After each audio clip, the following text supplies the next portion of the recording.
Olá a todos, vamos dar sequência à nossa unidade 1 do nosso conteúdo programático da disciplina de Fenômenos e Processos Psicológicos.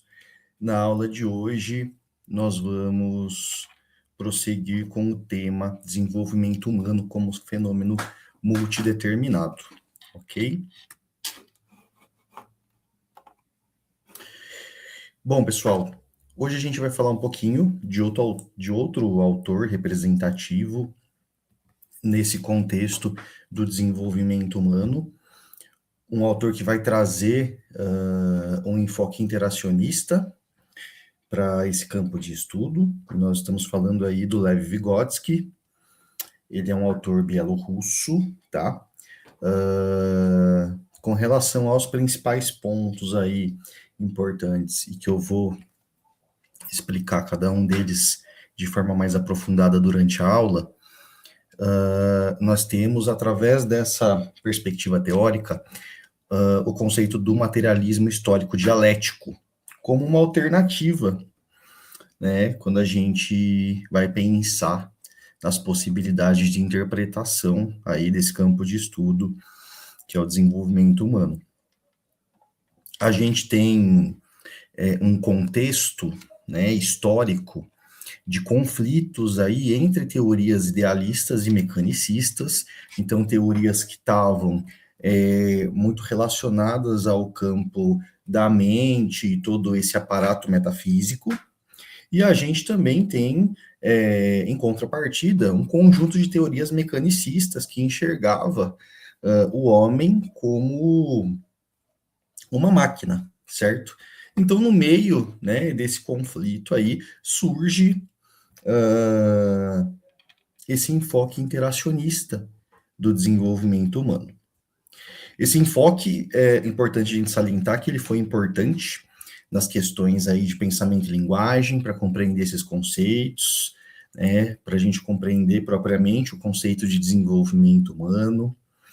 E o Vygotsky foi um autor ignorado no Ocidente aí por um período significativo de tempo, se a gente pensar em todo o contexto aí político, geopolítico, né, do século passado, a gente vai compreender que, né, Vygotsky era um autor bielorrusso, né, então, por conta do espírito da época, digamos que não teve visibilidade no Ocidente aí por um longo período de tempo, né, e inclusive as obras dele também chegaram a ser suspensas na própria União Soviética, aí entre os anos de 1936 até 1956.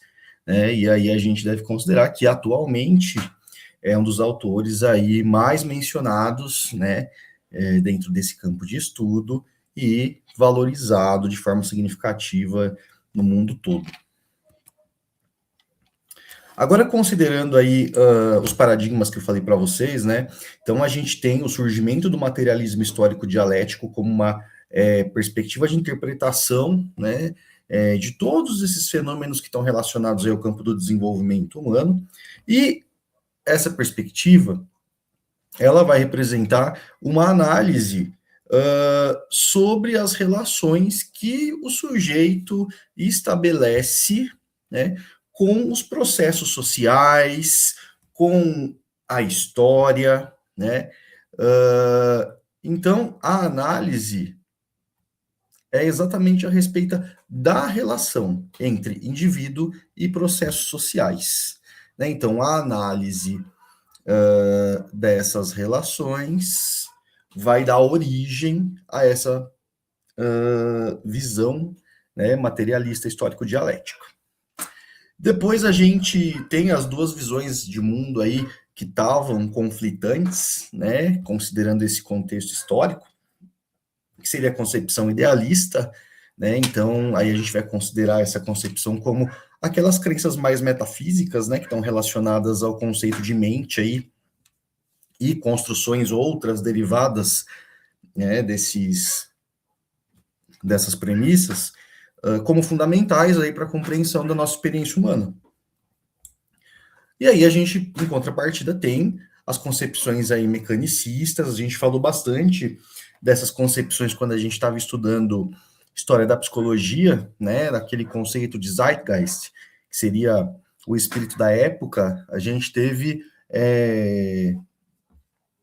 diversos campos teóricos que a gente foi estudando e que a gente estava, né, imerso ali num espírito da época que trazia uma concepção mecanicista do homem, né? Então seria a visão de um mundo aí funcionando como uma máquina, né?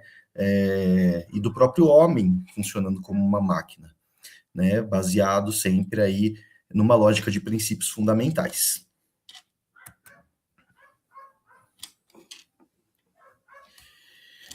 Quando a gente considera essa análise, né, da relação entre o sujeito e os fenômenos sociais e a história, né, nessa perspectiva materialista histórico-dialética, a gente consegue, dentro desse campo teórico, fazer uma análise a respeito das formas superiores aí de comportamento, e que a gente vai estudar mais a fundo aqui na disciplina, como, por exemplo, a memória, a atenção, o pensamento, e a gente vai compreender que essas formas superiores de comportamento consciente, elas devem ser localizadas exatamente nesse entrelaçamento das relações sociais que o homem mantém, certo?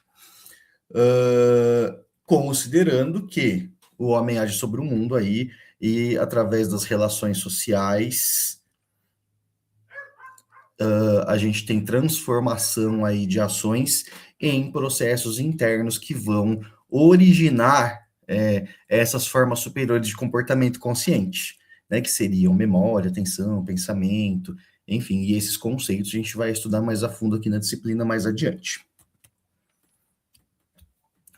Ainda considerando, essa aula é só para a gente falar, né, da perspectiva interacionista, né, nessa lógica do materialismo histórico dialético, considerando Vygotsky, importante a gente considerar que, de acordo com essa linha, o desenvolvimento humano aí vai ser interpretado através de alguns aspectos principais, né?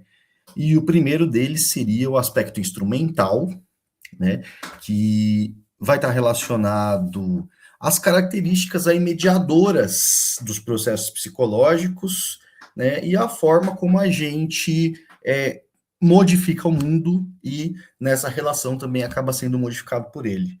Então, esse seria o aspecto instrumental dessa relação. E depois, em seguida, a gente tem o aspecto cultural. Então, a leitura desse aspecto estaria relacionada aos meios socialmente estruturados, né, através dos quais aí a humanidade se organiza. A cultura desempenha um papel extremamente significativo, né, nessa leitura.